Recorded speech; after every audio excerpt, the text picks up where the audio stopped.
Let me tell you something strange, something I've never said aloud before. There's a place in this city that doesn't appear on any map.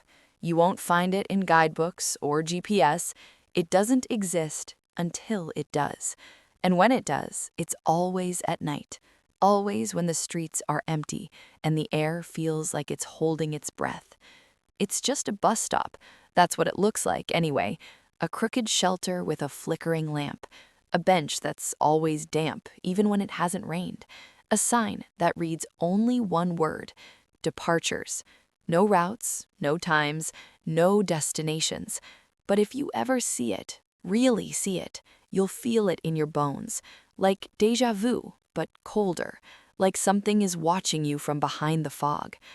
I saw it once, and I got on the bus. I shouldn't have. I knew that even then, but regret is a powerful thing.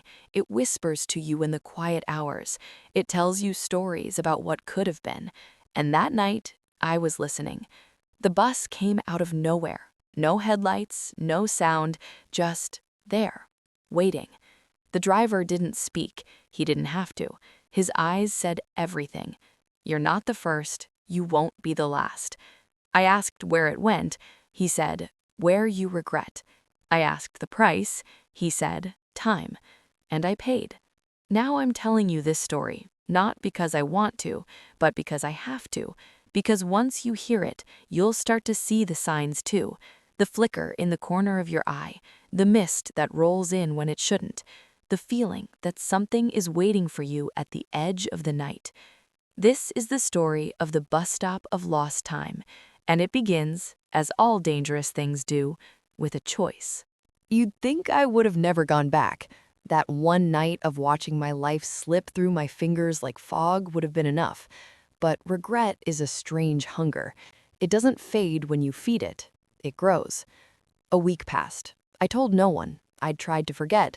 But every time I closed my eyes, I saw her again, sitting in that cafe, waiting for a version of me that never arrived. I saw my childhood home, glowing with a warmth I could never touch again. And I heard the driver's voice, low and final.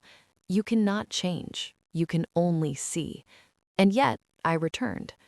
It was a colder night this time, the kind of cold that makes your breath feel like smoke. I walked the same path, half hoping this stop wouldn't be there, that it had been a dream. But as I turned the corner, the mist thickened, and there it was, exactly where I'd left it. The crooked shelter, the flickering lamp, the sign that still said only, departures. The bus was already waiting. I stepped on without a word. The driver nodded, as if he'd been expecting me. Maybe he had. Maybe he always knew who would come back. This time I noticed something new. A man sat near the front, clutching a broken pocket watch in his hands. He looked up as I passed, and for a moment our eyes met. There was something haunted in his gaze, like he'd seen too much and remembered too clearly. I sat across from him. "You're new," he said, his voice gravelly. "Second ride?" I nodded. He smiled, but it didn't reach his eyes. "Third for me. You learn things. Not all of them good." I glanced at the watch in his hands. The glass was cracked, the hands frozen at 3:17. "Is that what you came to see?" I asked. He looked down at it, then back at me.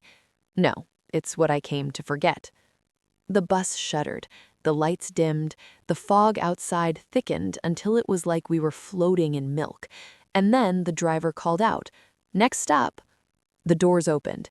It was a hospital corridor, dimly lit, the kind of place where time doesn't move, where the air is heavy with waiting. I didn't recognize it. This wasn't my stop, but the man with the watch stood up. "This is mine. I'll be back."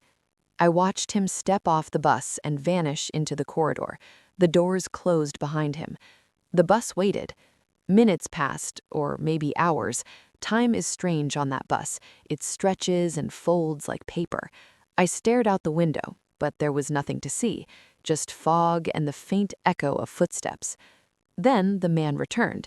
He looked older, not in his face, but in his posture, like something inside him had crumbled. He sat down without a word. The watch in his hands now ticked softly, the crack still there, but the hands moving again. "What did you see?" I asked. He didn't answer for a long time. Then he whispered, "The moment I left, the moment I should have stayed." I didn't press him. Some regrets are too sharp to touch. The bus moved. My stop came next. It was a university hallway. I knew it instantly. The smell of old books, the echo of footsteps on marble. I stepped off and saw myself, younger, standing outside a professor's office. Inside was a letter, an offer to study abroad, to start a new life. I remembered this moment. I had hesitated. I had walked away. Now I watched it happen again. My younger self stood there, hand on the doorknob, heart pounding. And then he turned, walked away, just like before. I wanted to scream, to beg him to go back, but I couldn't. I was only a shadow. The bus waited. I returned, older again. My hands trembled. The man with the watch looked at me and said, "It never gets easier." I nodded, "But it gets clearer." He smiled, just a little. "That's why we keep coming back."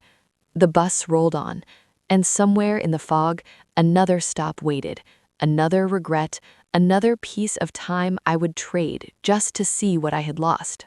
The third time I returned, I told myself it would be the last. I had already given up years. How many, I wasn't sure. The lines on my face had deepened, my hands trembled more than they used to, but the ache inside me hadn't dulled. If anything, it had sharpened. I needed to know, not just what I had lost, but why I kept losing it. The bus was waiting again, as if it had never left. The driver gave me the same silent nod. I stepped aboard and found my usual seat.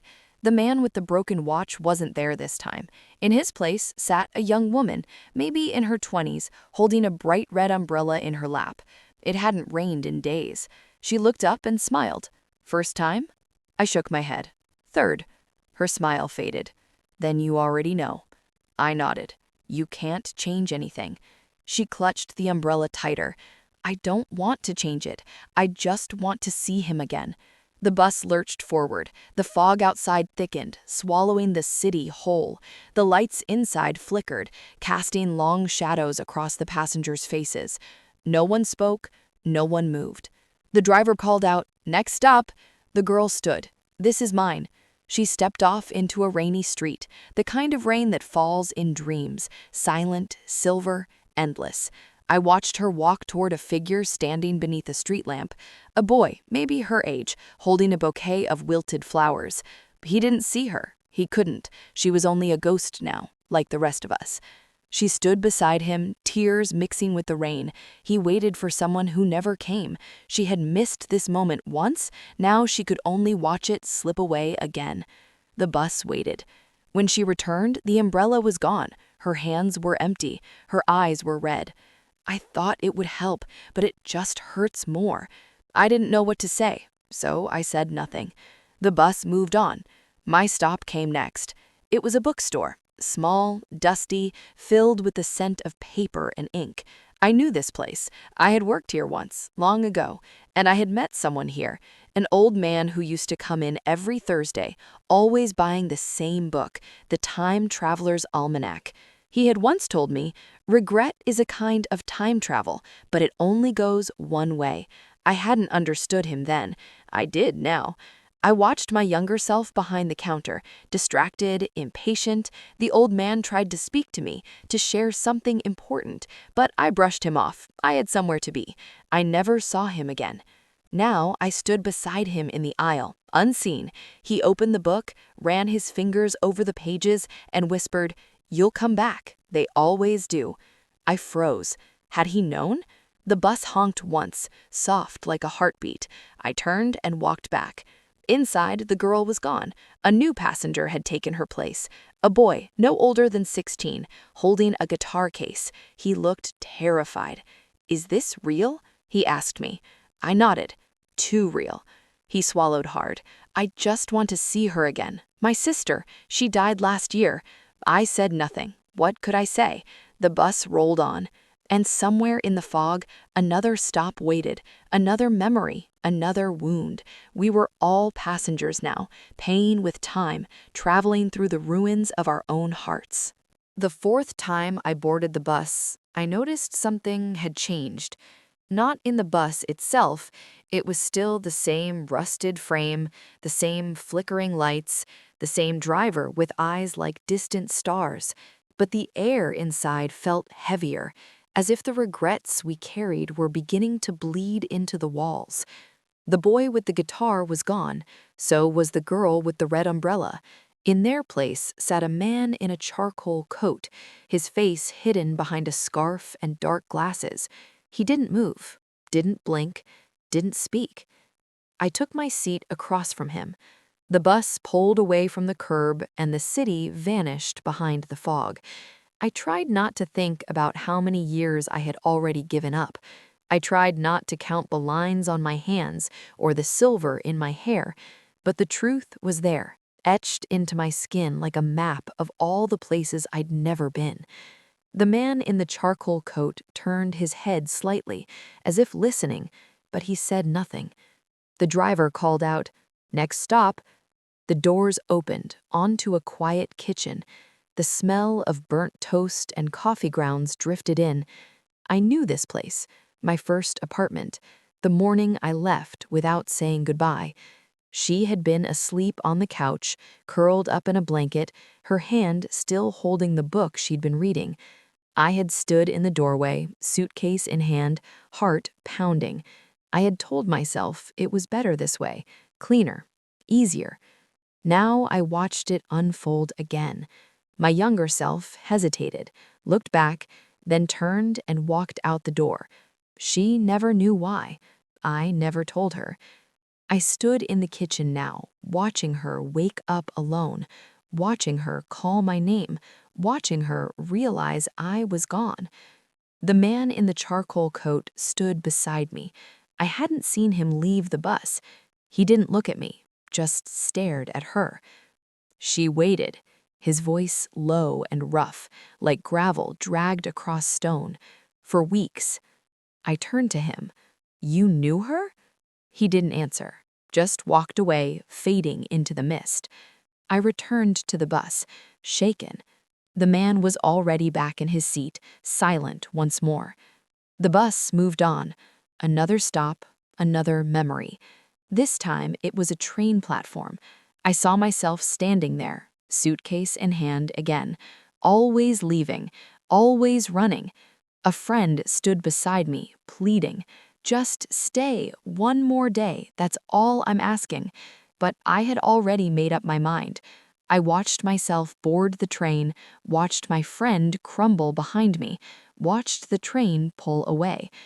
The man in the charcoal coat stood beside me again. "You always leave," he said. I turned to him. "Why are you following me?" He didn't answer. Back on the bus, I sat in silence. The man returned to his seat. The driver watched us through the mirror, his expression unreadable. I leaned forward. Who is he? The driver didn't blink. "He's what comes after." After what? The driver didn't answer. The bus rolled on, and I began to wonder, how many more years did I have left to give? How many more regrets could I afford to see? And what would happen when I ran out? The fifth time I boarded the bus, I almost didn't make it. I had stood at the edge of the square for nearly an hour, watching the fog roll in like a tide. The shelter was there, as always, but the bus hadn't come. I began to wonder if I had used up my chances, if the years I'd paid had finally run dry. Then I saw it. Not the bus, a figure. A woman, standing beneath the flickering lamp. She wore a long coat and held a ticket in her hand, an actual paper ticket, yellowed and creased. I had never seen one before. None of us had ever needed one.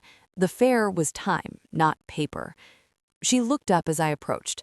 Her eyes were sharp, almost too sharp, like they could cut through lies. "You're late," she said. "I wasn't aware there was a schedule." "There isn't," she replied, "but the bus doesn't like hesitation." I studied her. "You've ridden before?" She nodded, "More times than I should have." The mist thickened. The bus emerged, silent as always. The doors opened with a sigh. She stepped forward, then paused. "Here," she said, holding out the ticket. "Take it." I stared at it. "Why?" "Because it's not mine anymore." I hesitated. "What happens if I take someone else's ticket?" She smiled, but it was a sad smile. "You'll see something you weren't meant to, something that doesn't belong to you." I should have refused. I should have walked away, but I took it. The moment my fingers touched the paper, I felt a jolt, like ice water down my spine. The woman stepped back, fading into the fog. I turned to call after her, but she was gone. The driver didn't say a word as I boarded. He simply nodded, as if this was all part of the plan. Inside, the bus was emptier than usual, only 2 other passengers, a man asleep with his head against the window, and a child no older than 10, clutching a stuffed rabbit. I sat down, the ticket still in my hand. It pulsed with a faint warmth, like a heartbeat. The bus moved. The fog outside was darker this time, thicker. It pressed against the windows like a living thing. I felt the years slipping again, but differently, like they weren't mine to lose. The driver called out, "Next stop." The doors opened. I stepped off into a memory that wasn't mine. A small kitchen, a woman humming as she stirred something on the stove, a man at the table reading a newspaper, a child running in with a drawing in hand. I didn't recognize any of them. I turned to go back, but the bus was gone. Panic surged in my chest. I ran to the street, but there was only fog. No shelter, no sign, just the quiet rhythm of a life I had never lived. The woman turned, looked straight at me, and smiled. "You're early," she said. I froze. "You can see me?" "Of course," she said. "You're wearing his face." I looked down at my hands. They were not mine. Younger, stronger, different. The child ran to me. "Daddy, look what I drew." I took the paper with trembling fingers. It was a house, a tree, a swing. I didn't know what to say. The woman kissed my cheek. "You're home early. That's rare." I opened my mouth to speak, but the words wouldn't come. Then the fog returned.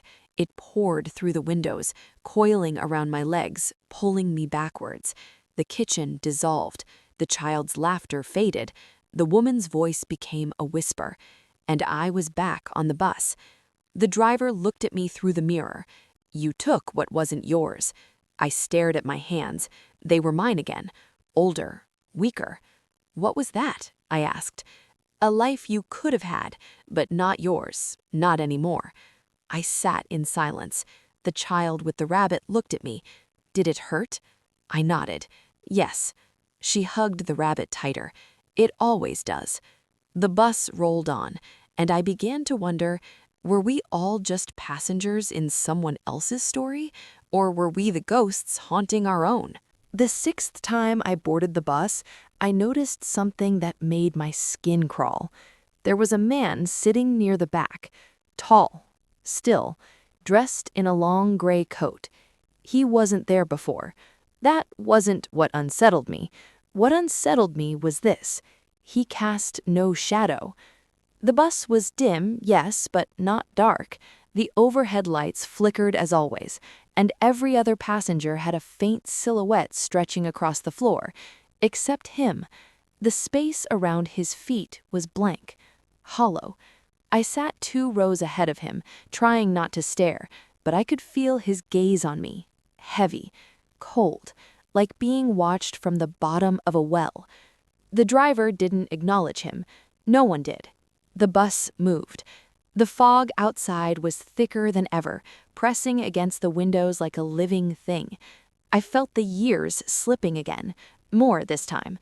My hands ached. My breath came slower.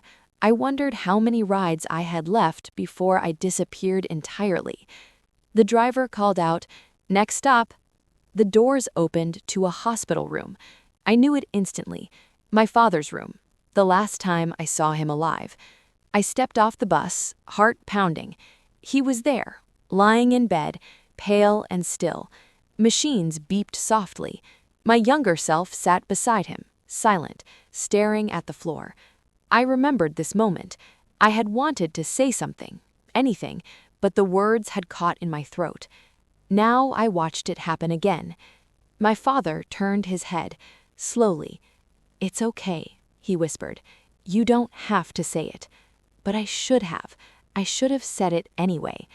The man without a shadow stood in the corner of the room. I hadn't seen him follow me. He didn't move, didn't speak, just watched. I turned to him. "Who are you?" He tilted his head, as if amused. "You're not supposed to be here," I said. He smiled. It was the kind of smile that doesn't reach the eyes, the kind that knows too much. Then he vanished. I returned to the bus, shaken. The driver looked at me through the mirror. "You saw him," he said. "Who is he?"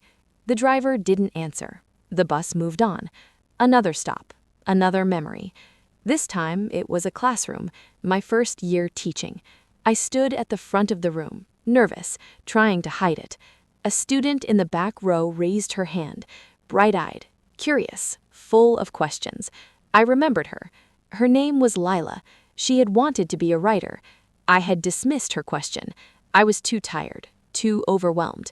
I hadn't meant to be cruel, but I saw the way her face fell, the way she stopped raising her hand after that.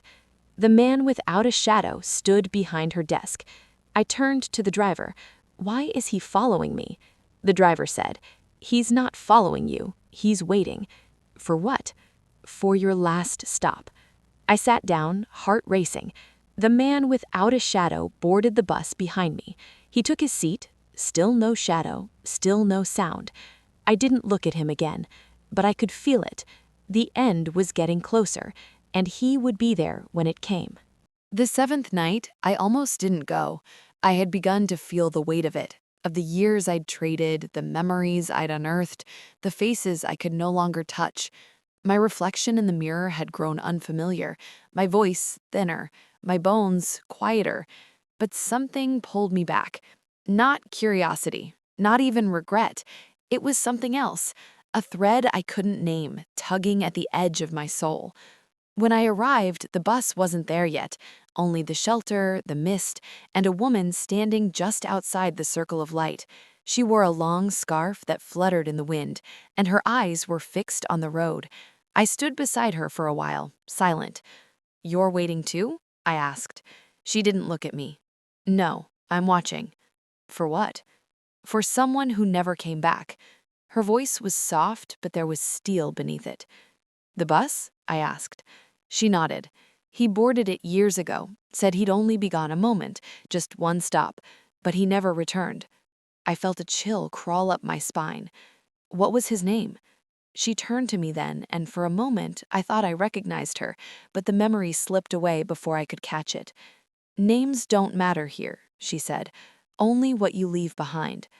The bus arrived. The doors opened. She didn't move. "Aren't you coming?" I asked. She shook her head. "I've already paid. I just didn't ride." I stepped on, heart heavy. Inside, the man without a shadow was gone. In his place sat a boy with a paper crown, humming a tune I couldn't place. He looked no older than 7, but his eyes were ancient, too knowing, too tired. I sat across from him. "Do you know where you're going?" I asked. He nodded. "To the day I stopped being a king." I didn't understand, but I didn't ask. The bus moved. The fog outside was darker than ever. It pulsed like a heartbeat. I felt the years slipping again, this time like pages torn from a book. I wondered how many chapters I had left. The driver called out, "Next stop." The doors opened onto a rooftop. I stepped off into a memory I had buried deep. It was night. The city stretched out below, glittering like a sea of stars. I stood at the edge, younger, drunk on heartbreak and silence. The wind tugged at my coat. My phone buzzed in my pocket, but I didn't answer. I remembered this night. I had come here to disappear. But I hadn't jumped. I had sat down instead, cried until the sun rose, and then I had walked away. Now I stood behind my younger self, watching him tremble. The boy with the paper crown stood beside me. "You were brave," he said. "No, I was afraid." Same thing, he replied. I turned to him. Why are you here? He looked up at me. To remind you that you stayed. The fog returned. I stepped back onto the bus. The woman was gone. The boy was gone. Only the driver remained, watching me through the mirror. You're getting close, he said. To what? He didn't answer. The bus rolled on, and I began to feel it, like a thread pulling tighter, winding towards something final, something I wasn't ready to name, but it was waiting, just beyond the next stop.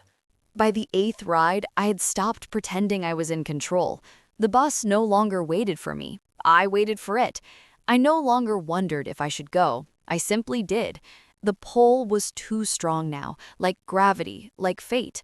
I had given up so many years that time itself felt thinner, more fragile. I could feel it cracking beneath my feet. That night, the fog was different.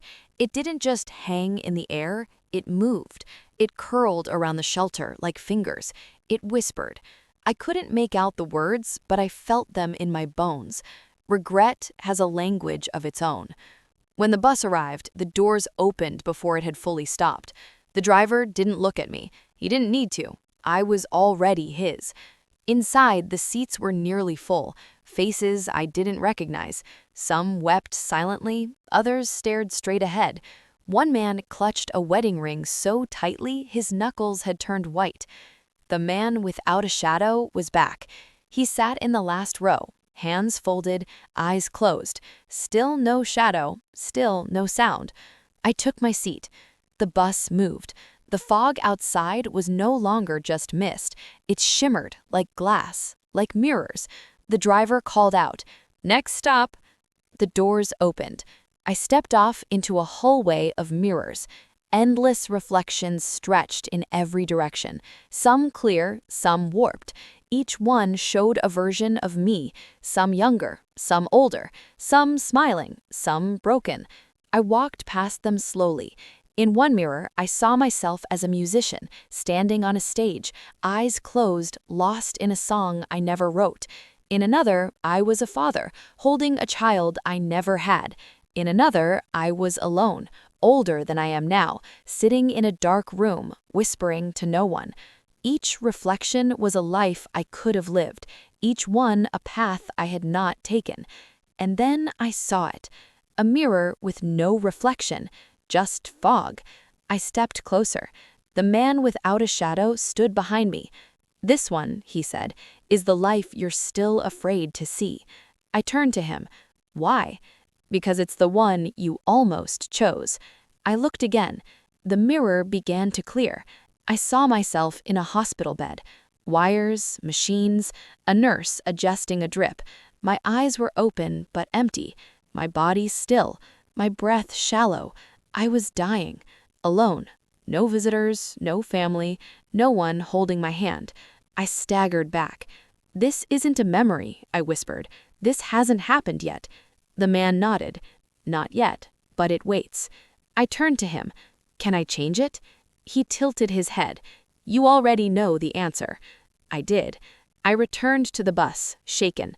The driver looked at me through the mirror. "You've seen too far." "Then stop the bus. Let me off. Let me go back." He didn't answer. The bus moved, and I sat there staring at my hands, wondering how much of me was left, wondering if I was already becoming a shadow, wondering if the final stop was closer than I thought. By the 9th ride, I had stopped asking questions. The bus came like it always did, silent, sudden, inevitable. I no longer waited for it. I simply found myself there, standing beneath the flickering lamp, the fog curling around my ankles like a leash. I boarded without hesitation. Inside, the seats were nearly empty. The man without a shadow was gone again. In his place sat a woman with a veil over her face, her hands folded neatly in her lap. She didn't move, didn't breathe. I wasn't sure she was alive. The driver didn't look at me. He never did anymore. The bus moved. The fog outside was thicker than ever. It pressed against the windows like it wanted in. I felt the years slipping again, this time like water through a cracked glass. I was leaking, fading. The driver called out, "Next stop." The doors opened. I stepped off into a room. No windows, no doors, just four walls, a wooden chair, and a single light bulb swinging from the ceiling. I turned to go back, but the bus was gone. Panic rose in my throat. I spun in circles, searching for a way out. There was none. Then I saw it, a mirror on the far wall. I approached it slowly. It didn't show me as I was, it showed me as I had been, young, vibrant, full of fire. I was standing in a courtroom, papers in hand, voice raised. I remembered this moment. I had been offered a case that could have changed everything, but I had turned it down, too risky, too uncertain. Now I watched myself take the papers and accept. The mirror shimmered. The room changed. Suddenly, I was in an office, sleek, modern, filled with light. My name was on the door. I was older, successful, respected, but alone. Always alone. The mirror cracked. The room changed again. Now I was in a hospital bed, the same one from before, but this time someone was holding my hand, the woman with the veil. She leaned close and whispered, "You could have had this." I tried to speak, but my voice was gone. The light bulb flickered. The mirror shattered. The walls dissolved, and I was back on the bus. The woman with the veil was gone. The driver looked at me through the mirror. "You stayed too long." I nodded. "I know." The bus moved, and I felt it now, like a countdown, like a clock ticking somewhere deep inside me. I was running out of rides, out of years, out of time.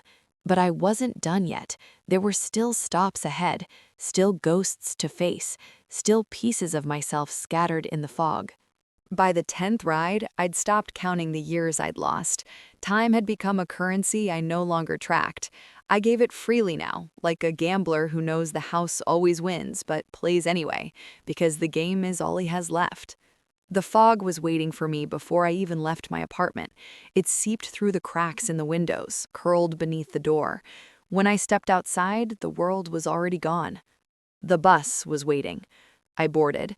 The driver didn't look up. He didn't need to. I was expected. Inside, the seats were half full. Familiar faces, unfamiliar ones. The man without a shadow was there again, sitting in the back, hands folded, eyes closed. And then I saw her, a woman near the middle of the bus, mid-30s maybe, dark hair, a scar above her eyebrow. She looked up as I passed and smiled. "Hello," she said. I froze. There was something in her voice, something I knew. "Do I know you?" I asked. She nodded. "You taught me once, years ago. Literature. You told me stories matter more than facts." I sat down across from her, stunned. "I remember that class. You sat in the front row." She smiled. "You told me I had a voice, that I should use it." I looked down. "Did you?" She said. "I tried, but I lost it somewhere along the way. That's why I'm here." The bus moved. The fog outside was restless, like it knew we were getting close to something important. The driver called out, "Next stop." The doors opened. We stepped off together. It was a newsroom, dimly lit, desks cluttered with papers, phones ringing. I recognized it instantly, my first job after university. I had been so full of fire then, so sure I'd change the world. We watched my younger self arguing with an editor, passionate, desperate. I had written a piece that mattered, but they wouldn't run it. Too risky, too political. I had a choice that day, walk away or stay and compromise. I stayed. I watched myself nod, defeated. I watched the fire in my eyes dim. Beside me, the woman whispered, "That was the day I stopped writing." I turned to her. "You were there?" She nodded. "I was the intern. You didn't see me, but I saw you." I felt something twist in my chest. "I'm sorry," I said. She smiled. "Don't be. You taught me something even in silence." The fog returned. We stepped back onto the bus. She sat beside me this time. "Do you think we ever really lose our voice?" I asked. I thought about it. Maybe not. Maybe we just forget how to listen to it. She nodded. Then maybe this ride isn't about regret. Maybe it's about remembering. The man without a shadow opened his eyes. He was listening. The bus rolled on. And for the first time in a long while, I didn't feel alone. By the 11th ride, I had begun to feel translucent. Not invisible, no, not yet, but thinner. Like the world was starting to pass through me. Like I was becoming more memory than man. The fog was already inside me. When I boarded the bus that night, the driver didn't even glance up. He simply opened the doors, and I stepped in like I belonged to the vehicle now. Maybe I did. The woman I'd once taught was gone. The boy with the guitar, the girl with the red umbrella, all gone. Only the man without a shadow remained, and someone new, a teenager, pale, wiry, with headphones around his neck and a sketchbook in his lap. He looked up as I passed, eyes wide and uncertain. "Is this the regret bus?" he asked. I sat beside him. "Something like that." He nodded slowly. "I didn't mean to get on. I was just walking. Then it was here." "That's how it starts," I said. He opened his sketchbook. Inside were pages of faces, some smiling, some screaming, some with no eyes at all. "I draw the people I forget," he said, "but they always come back in dreams." The bus moved. The fog outside pulsed like a living thing. I felt it pressing against the windows, whispering in a language I almost understood.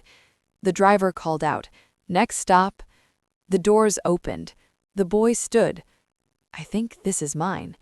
He stepped off into a bedroom, posters on the wall, a guitar in the corner, a girl sitting on the bed, crying into her hands. He stood beside her, silent. "I never told her," he whispered. "I thought I had time." I watched as his younger self entered the room, saw her crying, and froze. He stood in the doorway, unsure, then turned and left. The girl never looked up. The boy returned to the bus, tears on his cheeks. "I thought I'd feel better," he said. "You won't, not yet." He nodded. But I had to see it. The bus moved. And then something strange happened. The driver called out, "Next stop." But no one stood. The doors opened anyway. I looked outside. It wasn't my memory. It wasn't anyone's. It was a field of clocks, thousands of them, ticking in unison, some tall as trees, some buried in the grass, all of them spinning backward. The man without a shadow stood. He stepped off. I followed. The air was thick with the scent of rust and ozone. The sky above was gray, unmoving. The clocks ticked louder the farther we walked. "What is this place?" I asked. He didn't answer. He led me to the center of the field, where a single clock stood, shattered, silent, its hands missing. "This one is yours," he said. I stared at it. "I don't remember this." "You're not supposed to," he said. "This is the moment you erased." I felt something shift inside me, a memory trying to surface, a scream buried in silence. "What did I do?" I whispered. He looked at me, and for the first time I saw his face. It was mine, older, hollow, empty. "You chose to forget, and now you've come too far to turn back." The fog rose, the clocks vanished, and I was back on the bus, alone. Even the driver was gone. Only the ticking remained, and the knowledge that I had just seen something I was never meant to remember. By the 12th ride, I had begun to feel watched. Not just by the man without a shadow, he came and went like a storm you could never predict, but by something else, something older, quieter, like the bus itself had begun to notice me. That night, when I stepped aboard, the lights flickered more violently than usual. The air inside was colder. The seats creaked even when no one moved. And there was someone new. A man in a conductor's uniform sat near the front.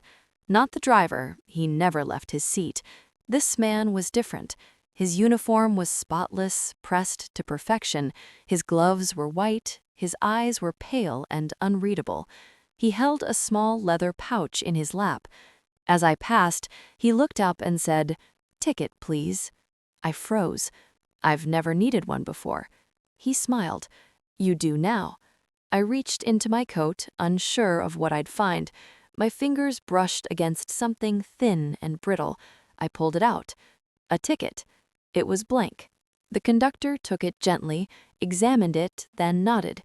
You've paid enough. He stamped it with a device that hissed like a sigh. Keep it, he said, handing it back. You'll need it for the return. There's a return? I asked. His smile faded. Not for everyone. I took my seat. The man without a shadow was there again, sitting across the aisle. He was watching me now, not with malice, with something worse. Expectation. The bus moved.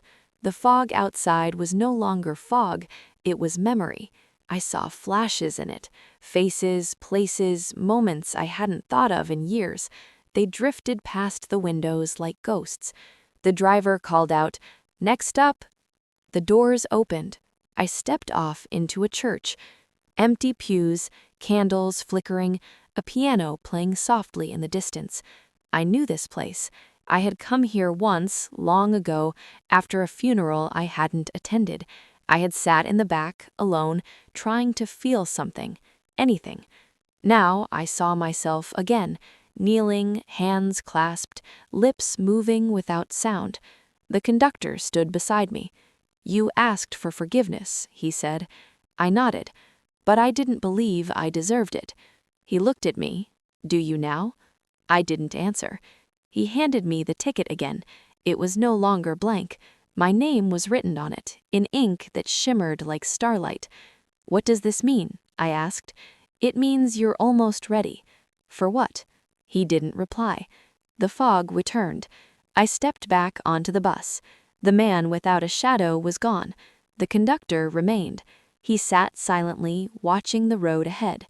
The bus moved, and I felt it again, that thread pulling tighter, that sense of something waiting just beyond the next bend, not a memory, not a regret, an ending, or a beginning. By the 13th ride, I had stopped wondering if I was dreaming. Dreams don't leave bruises. Dreams don't make your bones ache. Dreams don't whisper your name from the fog. But this place did. That night, the fog was already inside the bus when I boarded. It curled around the seats like smoke from a dying fire. The driver didn't speak. He didn't need to. The bus knew where I was going, even if I didn't. The conductor was there, seated in his usual place, polishing his ticket puncher with slow, deliberate strokes. He didn't look up. The man without a shadow was gone again, but someone else had taken his place.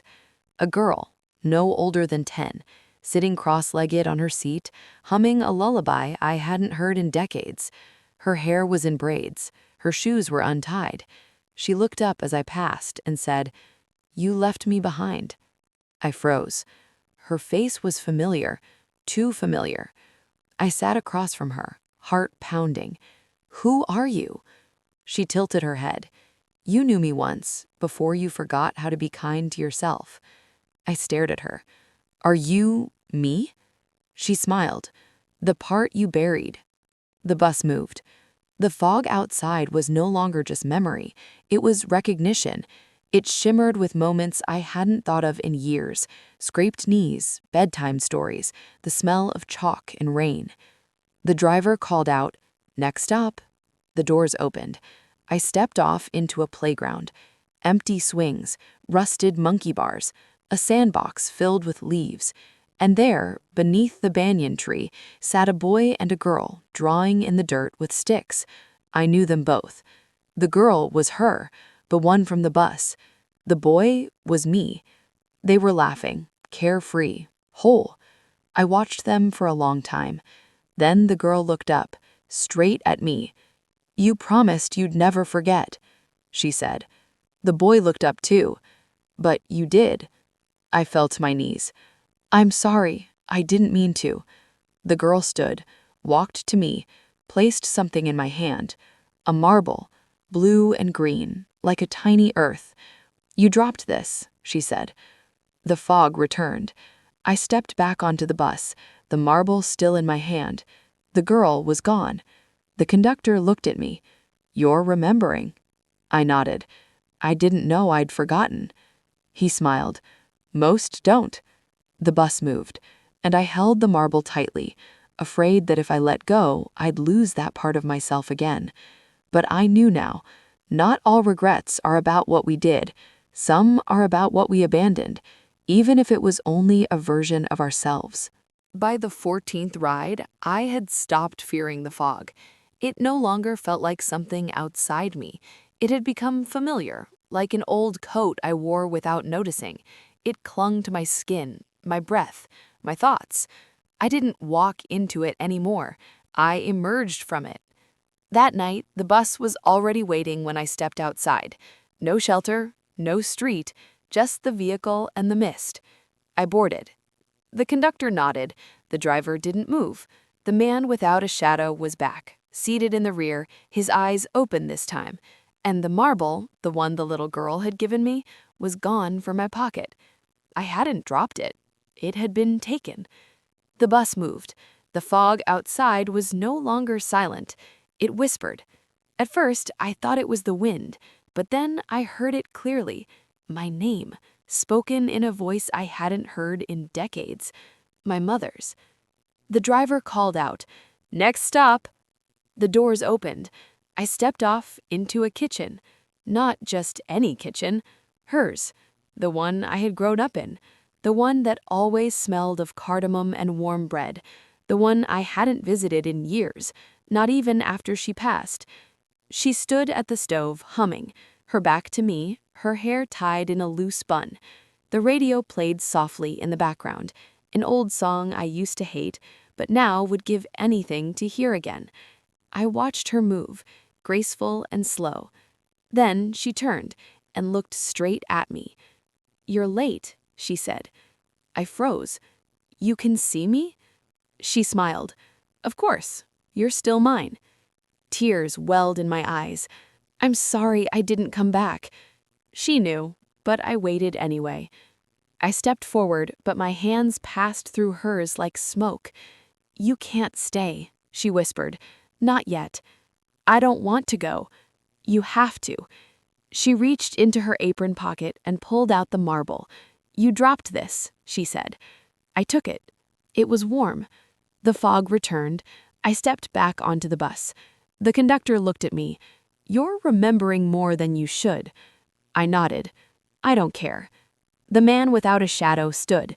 He walked to the front of the bus and whispered something into the driver's ear. The driver nodded. The bus moved, and I felt it, something shifting. The rhythm of the ride had changed. The wheels turned slower. The fog grew darker. We were nearing something, not a stop, a threshold, and I wasn't sure I'd be allowed to cross it. By the 15th ride, I had stopped pretending I could return unchanged. The fog had seeped into my bones. My reflection no longer matched the man I remembered. I had seen too much, given too much, and yet I kept coming back, because something was calling me. That night, the bus didn't arrive at the shelter. It arrived at my doorstep. I opened the door, and there it was, idling in the street, headlights dim, engine humming like a lullaby. The driver didn't honk. He didn't need to. I stepped into the mist and boarded. Inside, the lights were low. The conductor was gone.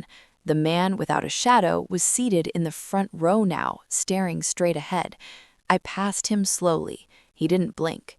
I took my seat. The bus moved. The fog outside was no longer fog. It was memory, yes, but also something else, something deeper, like the marrow of time itself. I saw flashes of things I had never lived, lives I had never touched, regrets that weren't mine. The driver called out, "Next stop," but the doors didn't open. Instead, the bus slowed to a crawl. Outside, I saw it. A single wooden door, standing upright in the middle of the fog. No frame, no walls. Just the door, painted blue, weathered, familiar. I stood. The man without a shadow turned to me. "This is not a memory," he said. "Then what is it?" "A choice." I stepped off the bus. The fog parted around the door like a curtain.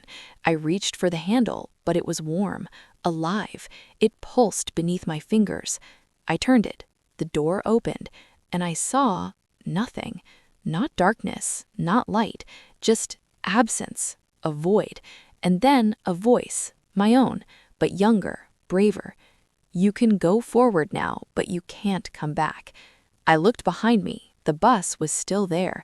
The driver watched me through the mirror. The man without a shadow stood in the doorway. He held out his hand. "This is the end of the line," he said. I hesitated. Then I stepped back onto the bus.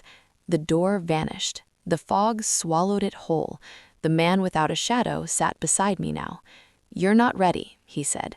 "I don't think I ever will be." He nodded. "That's why you still have time." The bus moved, and I realized something. The door hadn't been a destination, it had been a test, and I had chosen to remember, to keep going, to finish the ride. By the 16th ride, I had stopped checking the mirror. There was no point. The man I used to be had long since vanished, replaced by someone older, quieter, carved hollow by memory. But that night, something strange happened. When I boarded the bus, I saw a boy sitting in the front row. Not a teenager, not a child. A boy, 6, maybe 7, dressed in a school uniform, shoes scuffed, a backpack on his lap. He looked up at me and smiled. "Hi," he said. "You're late." I blinked. "Do I know you?" He nodded. "You used to."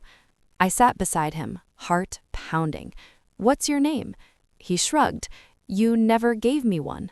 The bus moved. The fog outside was still thick, but it no longer whispered. It watched. I could feel it pressing against the windows, waiting. The driver called out, "Next stop." The doors opened. I stepped off into a classroom, not one I had taught in, one I had sat in. The boy beside me ran ahead, laughing. He climbed into a desk near the window and began to draw. I watched my younger self enter the room, awkward, quiet, already carrying the weight of silence. The teacher called on him. He hesitated, then shook his head. "I don't know," he said. The class laughed. The boy at the window kept drawing. I walked over and looked at his paper. It was a picture of a man on a bus, surrounded by fog. "That's me," I whispered. He nodded. "You forgot me." "I didn't mean to." "I know, but you did anyway." I knelt beside him. "Who are you?" He looked up. "I'm who you were before you got scared." The fog returned. I stepped back onto the bus. The boy followed. He sat beside me again, swinging his legs. "Why are you here?" I asked. "To remind you." "Of what?" "That you weren't always afraid." The man without a shadow stood. He walked to the front of the bus and looked down at the boy. "You're not supposed to be here," he said. The boy didn't flinch. "Neither are you." The man without a shadow tilted his head. "I'm what he becomes." The boy smiled. "Not if he remembers me." The bus shuddered. The lights flickered. The fog outside screamed. And for the first time, I felt something shift inside me. Not regret, not sorrow. Defiance. I turned to the boy. "What's your name?" He grinned. "You tell me." I thought for a moment. Then I whispered, "Hope." The boy beamed.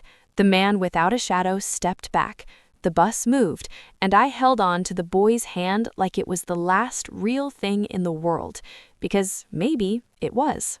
By the 17th ride, I had stopped assuming the memories were all mine. The fog had begun to blur the edges, not just of time, but of identity. I would see a face and feel a pang of recognition, only to realize I had never met them. I would hear a voice and know the words before they were spoken.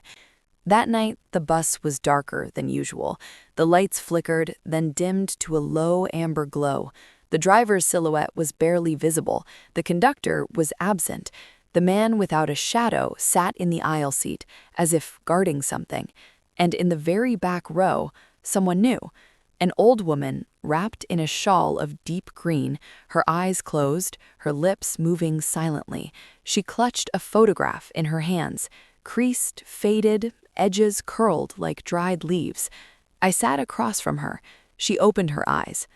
"You're not supposed to be here yet," she said. I blinked. "What do you mean?" She studied me. "You've seen too much. You've remembered too deeply. The bus doesn't like that." I looked around. "Then why does it keep letting me on?" She smiled. "Because you haven't made your choice yet." The bus moved. The fog outside was no longer just memory, it was story. I saw scenes unfolding, some mine, some not. A wedding in a field of sunflowers, a war-torn street, a child's birthday party with no guests, a man standing in the rain holding a letter he never sent. The driver called out, "Next stop." The doors opened. I stepped off into a hospital corridor, but not one I recognized. Fluorescent lights buzzed overhead, nurses moved past me, their faces blurred. I followed the sound of weeping to a room at the end of the hall. Inside, a man lay in bed, tubes in his arms, machines blinking softly. A woman sat beside him, holding his hand. I didn't know them, but I felt something, a pull, a weight. The man stirred, his eyes opened, and he looked straight at me. "You're not him," he said. "No, I don't think I am." He nodded. "But you carry him." The woman looked up. "He never forgave himself." "For what?" "For leaving," she said, "for forgetting who he was." The man closed his eyes. "Tell him it's not too late." The fog returned. I stepped back onto the bus, shaken. The old woman was gone. The man without a shadow stood in the aisle. "You saw it," he said. I nodded, but it wasn't mine. He tilted his head. "Are you sure?" I looked down at my hands. They were trembling. The bus moved, and I realized something terrifying. The longer I rode, the more I became a vessel, not just for my own regrets, but for everyone's. The bus wasn't just showing me my past, it was preparing me for something else, something I hadn't yet understood, but soon would. By the 18th ride, I had stopped pretending I was a passenger. I was something else now, not quite a traveler, not quite a ghost, somewhere in between. The bus didn't just carry me through memory anymore, it carried me through meaning, through the marrow of regret. That night, the fog didn't wait outside, it was inside me. When I boarded, the bus was empty. No conductor, no passengers, not even the man without a shadow. Only the driver, silent as ever, his hands resting on the wheel like a priest before a sermon. I took my seat. The bus moved. The fog outside was no longer fog. It was a storm, a swirl of images, sounds, voices, some mine, some not. I saw a woman screaming into a phone, a child burying a toy in the dirt, a man staring at a locked door, key in hand, too afraid to turn it. The driver called out, "Next stop." But the doors didn't open. Instead, the lights dimmed, and a drawer slid out from beneath my seat. Inside was a book, thick, bound in leather, no title. I opened it. Inside were pages filled with dates, moments, names. Some I recognized, most I didn't. Each entry was a trade, a year for a memory, a month for a glimpse, a week for a whisper. I flipped through the pages, heart pounding. There, my name, dozens of times, each ride recorded, each regret cataloged, each cost tallied. I turned to the final pages, blank, except for one line, written in a hand I didn't recognize.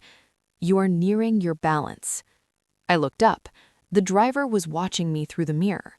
"What happens when I reach it?" I asked. He didn't answer. The bus slowed. The doors opened. I stepped off into a room filled with clocks. Not like the field from before. These were different. Each one ticked in perfect unison. And in the center of the room stood a desk. Behind it, the conductor. He gestured for me to sit. I did. He opened a second book, identical to mine. "This is your ledger," he said. "It's time to reconcile." I swallowed. "With what?" "With yourself." He handed me a pen. "Sign," he said. I looked down. The page was blank, but as I held the pen, words began to appear. I accept what I have seen. I accept what I have lost. I accept what I have become. I hesitated, then signed. The conductor closed the book. The clock stopped, all at once. The fog vanished, and for the first time, I saw the world clearly, not as it was, but as it could still be. The bus waited. I stepped back on. The driver nodded. The man without a shadow was there again, but this time he looked smaller, dimmer, like he was fading, and I realized I wasn't becoming him, he was becoming me, and I was almost free. By the 19th ride, I had stopped asking where the bus was going, because I finally understood. It wasn't taking me backward, not anymore. It was circling something, spiraling inward, toward a center I had spent a lifetime avoiding. That night, the fog didn't greet me. It parted, like it had been waiting. The bus was already there, doors open, engine humming like a heartbeat. I stepped aboard. Inside, the lights were steady. The seats were full, but silent. Every passenger stared forward, unmoving, as if frozen in the moment before a decision. The conductor was back, standing beside the driver. The man without a shadow sat in my usual seat. I stood in the aisle. The conductor gestured to the front of the bus. "It's time." "For what?" I asked. He didn't answer. The driver pulled a lever. The bus lurched, and the fog outside vanished. In its place, stars. Thousands of them. Millions. A sky so vast it made my chest ache. We were no longer on a road. We were floating through memory itself, through the constellations of every choice I had ever made. And then I saw it. A window. Not on the side of the bus, in the ceiling. A single pane of glass, glowing faintly. The conductor pointed. "Look." I climbed onto the seat, stood beneath it, and looked up. What I saw wasn't the past, it was the future. Not one future, many. I saw myself in a quiet house, writing letters I never sent. I saw myself in a hospital bed, holding someone's hand. I saw myself laughing in a garden, surrounded by children I didn't recognize. I saw myself alone. I saw myself loved. I saw myself forgotten. I saw myself remembered. Each version flickered like a candle in the wind. And then I saw one that held. A version of me standing at a podium, telling this story. Not to strangers, to people I loved. To people who had ridden their own buses, faced their own regrets. And I was telling them, it's not too late. The window dimmed. I stepped down. The man without a shadow stood. He walked to me, and for the first time, I saw his face clearly. It was mine, but not hollow, not lost, just waiting. He held out his hand. I took it, and he whispered, "You're almost there." The bus slowed. The conductor nodded. The driver pulled the brake, and the doors opened, not onto a memory, not onto a regret, but onto something else, something I hadn't seen in a very long time. Light. By the 20th ride, I had stopped hoping for answers. Not because I no longer wanted them, but because I had learned that some truths don't arrive as revelations. They arrive as silence, as stillness, as the absence of fear. That night, the bus didn't come to me. I came to it. I walked through the fog without hesitation, past the places I used to fear, past the playground, the rooftop, the mirror hall, the field of clocks. They didn't call to me anymore. They bowed their heads as I passed. The bus was waiting, but it was different now. No longer rusted, no longer dim. It gleamed, not with polish, but with memory, with grace. I stepped aboard. The seats were empty, except for one, the man without a shadow. He stood as I entered, and for the first time, he bowed. "You've come far," he said. "I've come home," I replied. He stepped aside and vanished. I took his seat. The driver turned, and I saw his face. It was mine, older, wiser, weathered by time but not worn down by it. He smiled. "Ready?" I nodded. The bus moved. But this time, there was no fog, only light. It poured through the windows, golden and warm, like morning sun after a long night. I felt it on my skin, and for the first time in years, I didn't feel cold. The conductor appeared beside me. He handed me a final ticket. It was blank, but I understood. This one wasn't for a memory, it was for a beginning. The bus slowed. The driver called out, "Final stop." The doors opened, and I stepped off, not into a memory, not into a regret, but into a quiet street bathed in dawn, birdsong in the distance, a breeze that smelled of jasmine and rain, and ahead of me, a figure waiting. Not a shadow, not a ghost, just someone I had once been. He smiled, and I walked toward him, toward myself, toward the life still waiting to be lived. The bus no longer comes for me. Not because I've outrun it, but because I've finally arrived. I still walk past the old shelter sometimes, where the fog once curled like a question. The lamp still flickers, the bench still creaks, but the air is lighter now. The silence no longer accuses. I carry the marble in my pocket. I carry the girl with the braids, the boy with the crown, the woman with the veil, the man without a shadow. I carry them all, not as burdens, but as blessings, as reminders that every version of me, every choice, every silence, every almost was part of the journey. I no longer fear the stops I missed, because I've learned time doesn't wait, but it remembers. And sometimes, if you're quiet enough, it forgives. So I live now. Not perfectly, not without sorrow, but fully. And when the wind shifts just right, I swear I can still hear the engine hum in the distance, not calling me back, just letting me know it's still out there, waiting for someone else, someone who needs to remember, someone who's ready to begin.